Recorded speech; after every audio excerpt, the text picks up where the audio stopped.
पहा नवीन एपिसोड्स एकदम add free. ये अरे बैस बैस बैस, काम करून थकला असशील ना? बैस बैस। याची प्रवेश प्रक्रिया? नाही, त्याला सांगितलंय उद्या यायला. हा उद्या येणार ते थेट शिकण्यासाठी, समजले? याची प्रवेश प्रक्रिया आजच पूर्ण झाली पाहिजे, कारण ह्याला यायला उशीर झालेला नाही. तू तुझ्या कामात कुचराई करून ह्याला मागे पाठवतो आहेस. प्रवेश प्रक्रियेला अजून वेळ आहे आणि ही गोष्ट मला माहित आहे. साहेबांच्या राज्यात प्रतिप्रश्न जसा खपवून घेतला जात नाही, तसाच कामचुकारपणा देखील खपवून घेतला जात नाही. वरिष्ठांकडे तुझी तक्रार करू, याचा प्रवेश अर्ज स्वीकार.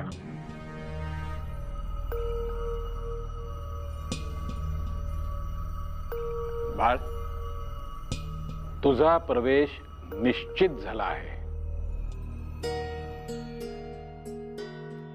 गुरुजी, खुर्चीची सावली मागे गेली. पण आपल्याला आता पुढे जायचंय. हो, नमस्कार करतो. बाळ गंगाधर टिळक, यशस्वी भव, यशस्वी भव.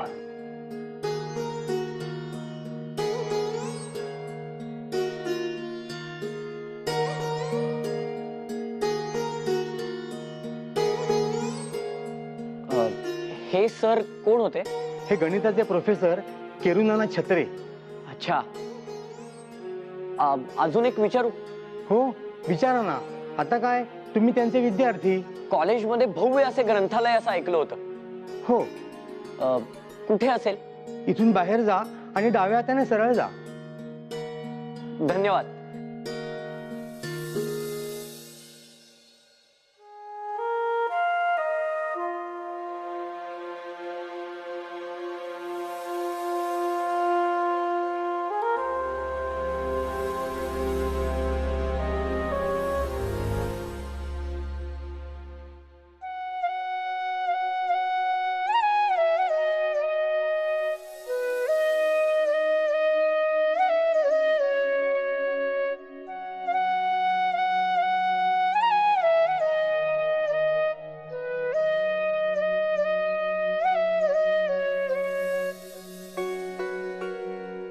भामा,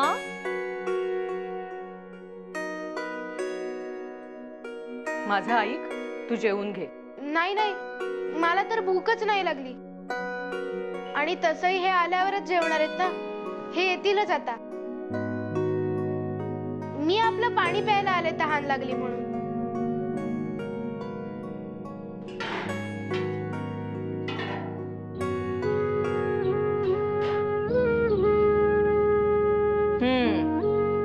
हे मगासपासून पाहतीये मी. अगं भामे, हंडा रिकामा करशील आता पाणी पिऊन पिऊन. आणि भूक मारण्यासाठी इतकं पाणी पितं का कुणी? आता तुम्हीच सांगा, मी तरी काय करू? येतो म्हणाले होते तर यायचं होतं ना वेळ. इतके दिवस झाले, ओळखलं नाही का मला? नाही सहन होत भूक. ऐकावे जनाचे, करावे मनाचे, अशी तऱ्हा आहे आमच्या बाळची. तुला कळली नाही का अजून? हा, त्याच्या कितीही कानी कपाळी ओरडलं ना तरी त्याला यायचं तेव्हाच तो येणार. आणि तू सुद्धा कशाला काहीतरी बोलून बसलीस ग? जाऊ दे, तू घे बरं खाऊन 2 घास. असं कसं? ते म्हणाले होते आपण सोबतच जेवू. अगं, ती काय भीष्म प्रतिज्ञा आहे का इतकं नित्यनेमानं पाळायला? तुला भूक लागलीये, 4 घास खाऊन घे. आणि समजा तो संध्याकाळपर्यंत आलाच नाही तर तोवर उपाशी राहणार आहेस तू. आव, पण मी इकडे मनसोक्त जेवेन, पण ते बिचारे तिकडे उपाशीच असतील ना. बिचारा कोण? बाळ? त्याला पुस्तकांच्या पलीकडे काही दिसतं तरी का? माझा आई, खाऊन घे, मी उन्हामध्ये वाळवण टाकते. हा,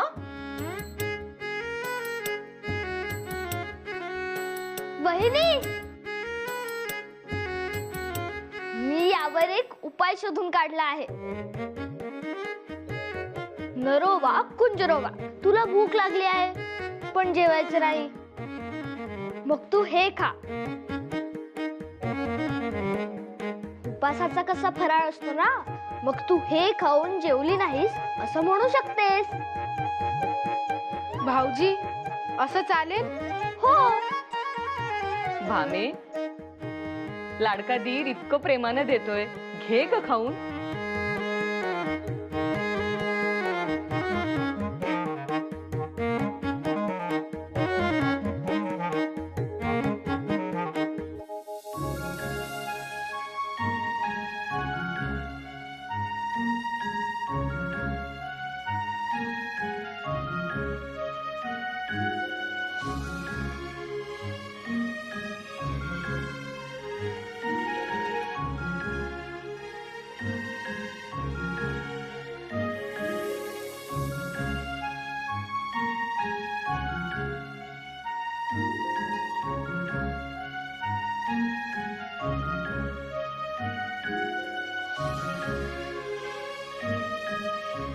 अरे काय रे, इतकी सारी पुस्तके एकदम खाणारेस की काय?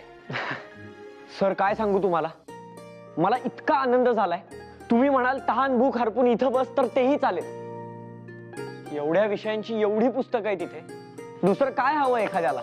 छान, पाहूया आता किती पुस्तकं वाचून संपवतोस ते.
कोणी आहे का?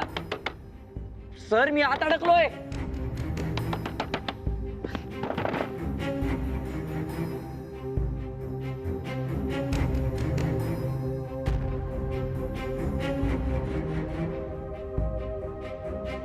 इथून बाहेर कसं पडणार? आणि त्यानंतर घरी जायचं इतक्या लांब कसं शक्य होणार? घरी सगळेच काळजीत असतील.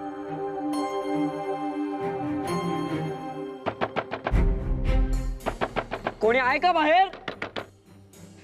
मी आत राहिलोय.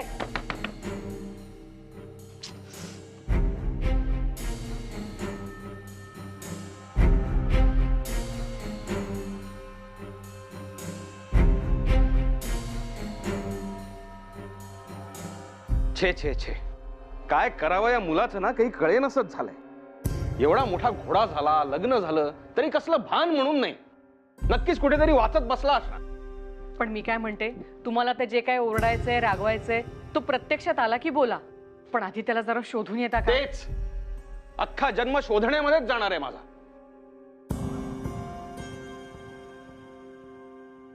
इतके कसे भान नाही की आपल्यासाठी कोणी वाट बघत असेल घरी म्हणून?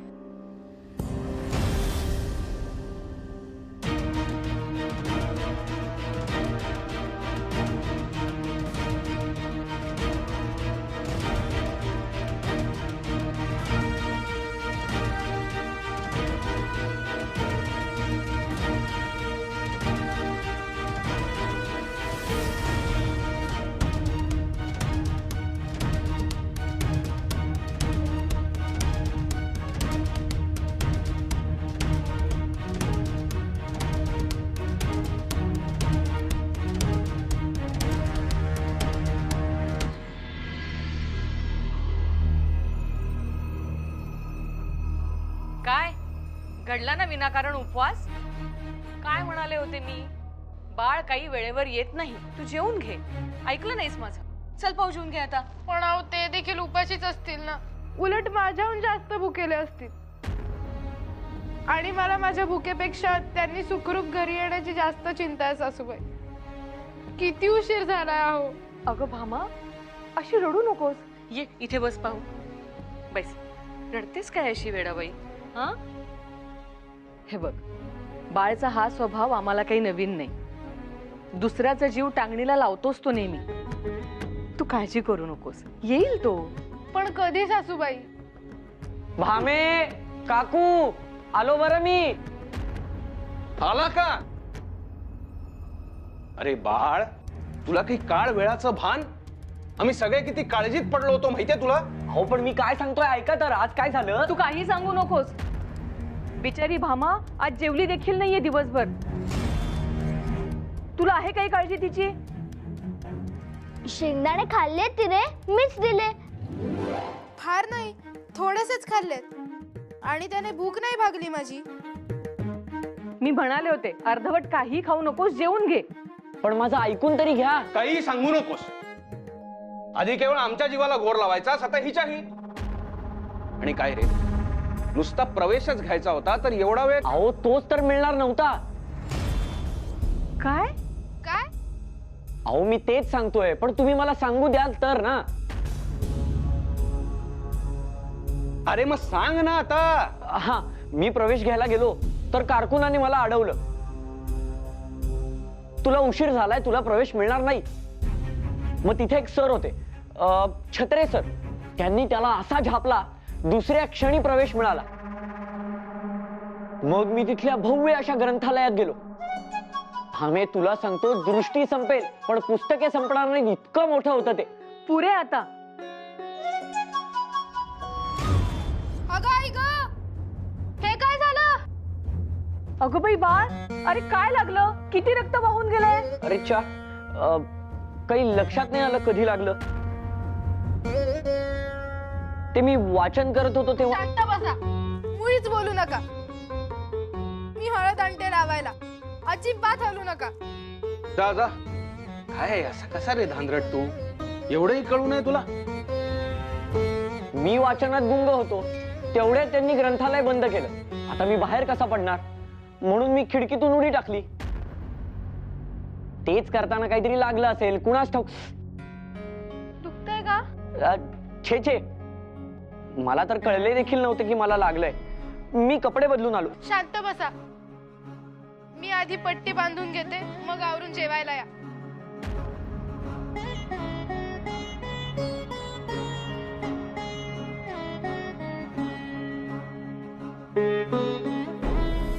वा, गुणाची आहे हा मुलगी.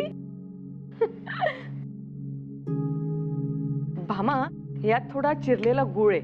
आज गव्हाच्या पोळ्या केल्यात ना, बाळला गुळतूप पोळी प्रचंड आवडते. यांना भूक लागली असेल, मी जेवायला वाढ. पण सासूबाई, मला एक कळत नाही, एवढा काय होतो नादे पुस्तकांचा की दिवस रात्र कळू नये, तहान भूक हरपून जावी, पायाला लागलं तेही कळलं नाही. भामे, आहे बाई तुझा नवरोबा असा. ते काही असू दे, मी तरच बोलणारच नव्हते त्यांच्याशी.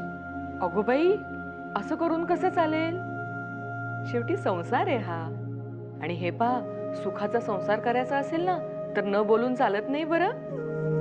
वेळ काळ पाहून आपल्या मनात काय आहे हे हळूच समोरच्या पर्यंत पोहोचवावं लागतं. तू शिकशील हळूहळू. पण काय ग भामे, हा बाळ अजून खोलीच्या बाहेरच नाही आला.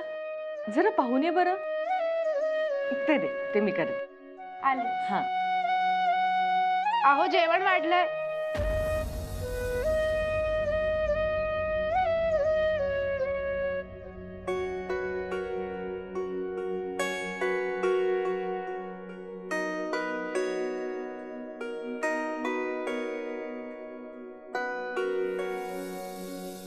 असेच आज न जेवता झोपले. कसं होणार तब्येतीचं? किती गुंग होतात वाचनात. जखम झालेली पण समजत नाही. इतका कसला हा ध्यास?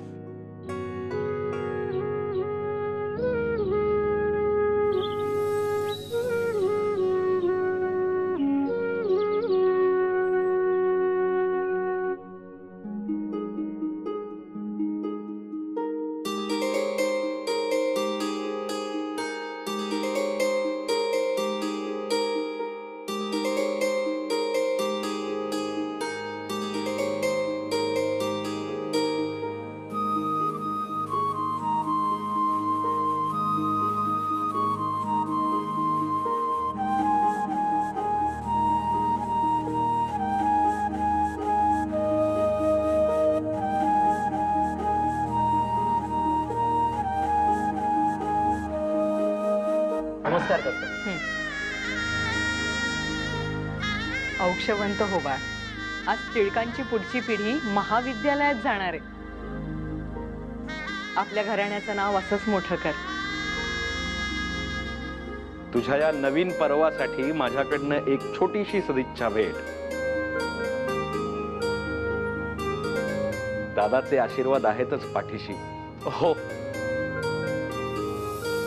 भामे, अगं तू नाही का देणार शुभेच्छा बाळा? वेळेवर जेवून घ्या म्हणजे झालं. काल तुमच्यासाठी उपाशी राहिले होते, रोज रोज नाही राहणार. शाबास भामा, या बाळला असंच वठणीवर आणायला पाहिजे. बाळ, आता तू तिची समजूत कशी काढणार ह्याचा विचार करून ठेव. बरं बरं, ते सगळं नंतर बघूया. आधी त्याला निघू दे, उशीर होईल नाही तर. हो. बाळ, पहिला तास कोणाचा आहे रे? वर्ड्सवर्थ सरांचा आहे. Welcome to the classroom. I'm Professor Wordsworth, and I'm going to teach you English literature.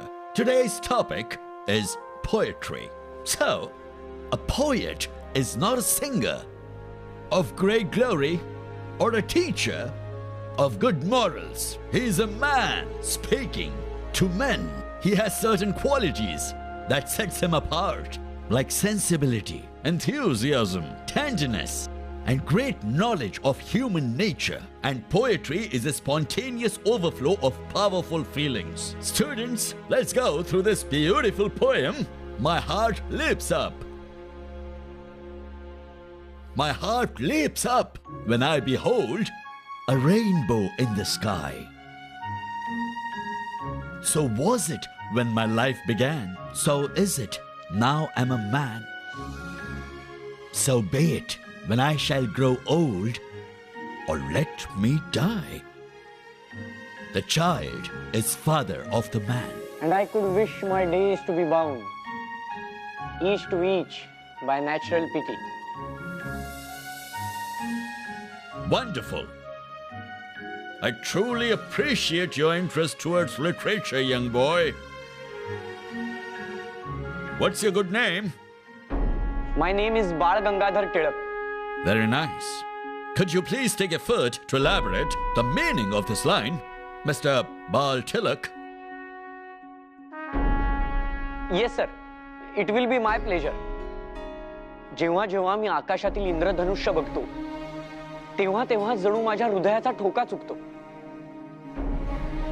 मी प्रथम जेव्हा इंद्रधनुष्य पाहिले तेव्हाही असेच झाले होते, आणि आज तागायत देखील असेच होत आले आहे. ज्या दिवशी, ज्या क्षणी इंद्रधनु बघून मला असे भाव निर्माण होणार नाहीत, मग मी कापसासारखा म्हातारा का झालो असे ना, माझे हे आयुष्य त्याच क्षणी संपून जावे.